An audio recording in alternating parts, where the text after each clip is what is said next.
Today, I want to tell you a tale. We're going to be talking about the rise and fall of a social media giant, a digital mecca of virtue signaling and shit opinions. Today, we're going to be talking about Twitter. Now, if you haven't heard the recent rumors, there have been leaks about Twitter possibly creating a deluxe version of their website called Twitter Blue. It'd function essentially like a carbon copy of YouTube Red, which nobody ever paid for, with significantly less content, mostly shit opinions, and virtue signaling. If this turns out to be real, I think we'll be able to say with confidence that Twitter is a mostly dead platform. I feel like we of the internet implicitly know this, since the usage ratios are just abysmal, with only a small minority of users making all the posts and interacting with them. But when something that has been free for so long turns around and changes business model, it signals, to me at least, there's been a fundamental failure in the business itself. Essentially, Twitter just isn't what it used to be, and no amount of deluxe content or paywalling is going to fix that. In fact, it would only make Twitter's problems much worse, perhaps irreversible if they aren't already. Now, Twitter and the people who use Twitter heavily are going to attempt to justify this move by saying things like servers cost money, and of course that is true.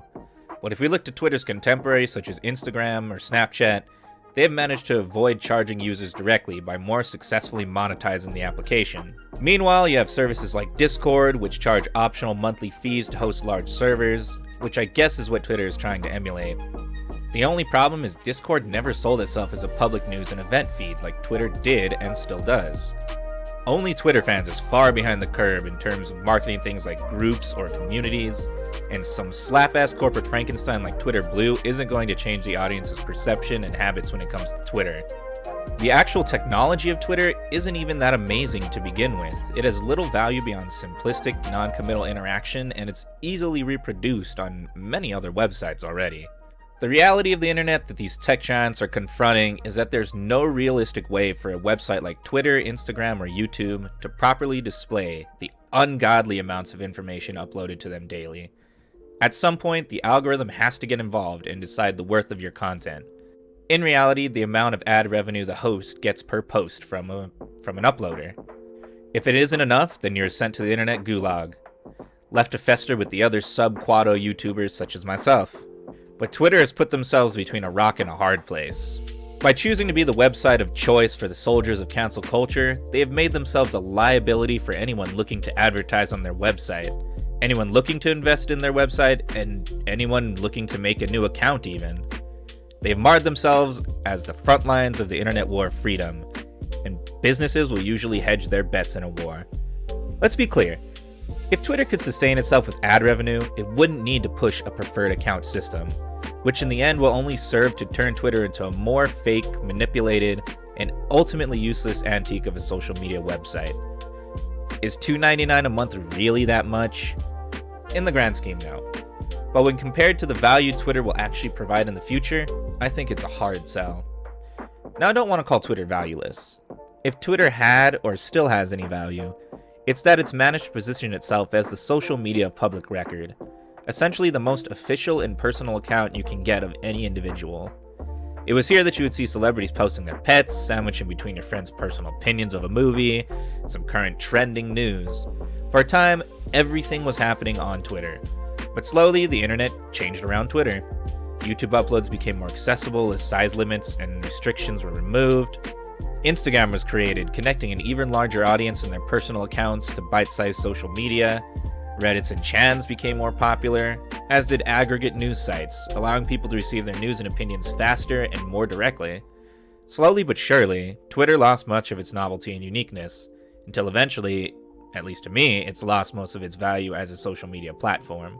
In simple terms, every social media site does what Twitter does, better than Twitter can, and without the overt political message, more or less. The only thing Twitter has going for it at this point is the trends, which become useless when they are both tailored to you and manipulated for political reasons. In recent years, the echo chamber meme has skyrocketed in relevance, and on no other social media site is it so heavily personified as on Twitter. Twitter is the ultimate intellectual gulag, a place where everything you post is only seen by those Twitter allows, and the correct opinions are given the king's treatment, and in fact will be given preferential treatment.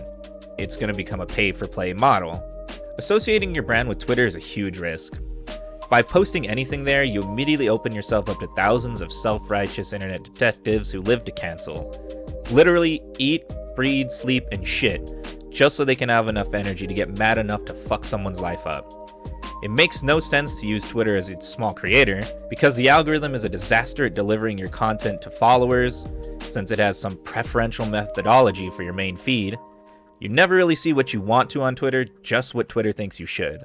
The trends are an absolute joke too. Not only are they tailored to your interests, so they can't even be technically called trends until you go to the actual trending tab. Some of them are straight up not trending at all, being put in the tab by Twitter simply to deliver a political or social message. Like right here, we have 35 Republicans, 7,000 tweets.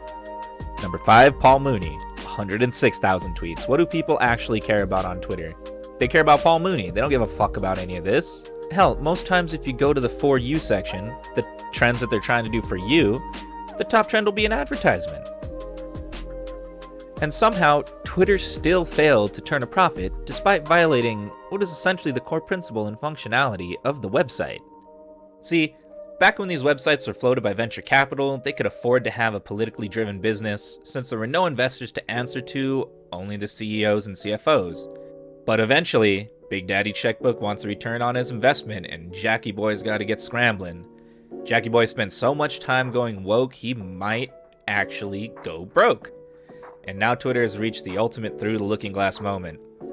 They actually want you to pay for your private echo chamber, so you can talk about communism or rioting or the best dragon dildos in your own personal space for a nominal fee. But I mean, the truth is, most corporations, when they start, have a 2-year, 5-year, 10-year, 20-year business plan. This was probably in the works for a while. But us, the audience, we should have seen this coming when Jack Dorsey put out the original NFT offering for the first tweet. Applying basic laws of economics to NFTs, we have to ask ourselves, though there's a supply of tweets, ultimately, where would the demand for resale come from? Are there really that many soy-sucking yuppies out there in San Francisco that they're going to be trading tweets with each other like Pokemon cards for tens of thousands of dollars? I think this is just Jack Dorsey making a smart play because he knows that in 5 years, Twitter's going to be worth significantly less than it is today, especially in the social space, if not virtually worthless in the social space. Without meaning to, Jack Dorsey made Twitter irrelevant as a platform of public record during the Trump years, as it became obvious that Twitter was not the place to have a genuine conversation. For Jack Dorsey, it exists as a celebrity guess who, a place for him to draw a sense of satisfaction from his ownership of famous people's opinions. The only real value Twitter has left is in its verification, but even that has become flanderized to the point where Twitter staff sees it as more of a merit badge than what it is actually supposed to be, a verification of your identity. It's like the gold star from the episode of SpongeBob where Patrick goes to boating school. Twitter treats their verified badge like a reward for good behavior, and so you have actual celebrities, actors, authors, musicians, people of real influence, all unverified because they don't retweet the right things, or they don't agree with the correct opinions, while every low-level journalist with a few thousand followers will get fast-tracked to the blue checkmark. Jack Dorsey and his staff have succeeded in creating a platform that is good for nothing except social justice. And they're quickly learning that there really isn't that much money in social justice. He is learning that appealing to a small group of people whose main political goal is more free stuff is not a sound business plan, and will not create a viable product for the future. Simply put, no one is using Twitter right now because there's nothing to gain from it.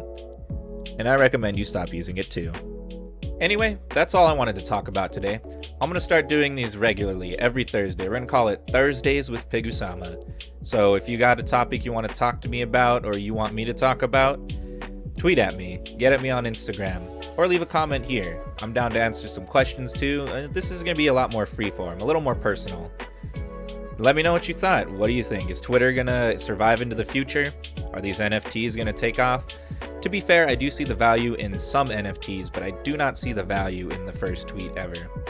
Social media websites, they come and go, and something will come along to replace Twitter soon enough. Y'all have a great rest of your day, take care, and peace and love.